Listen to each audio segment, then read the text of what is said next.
I know you know this song. Come on, let's go. Ibuchimo, Ibuchimo.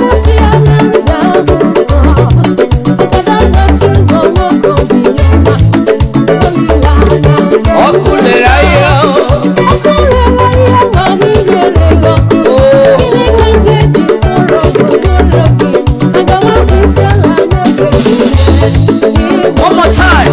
Ibuchimo.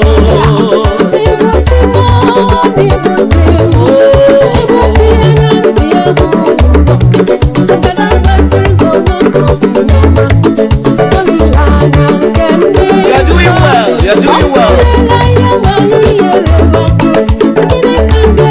Yes, right on, right on, right on. Hey, Ibuchi. Put your hands together for yourself.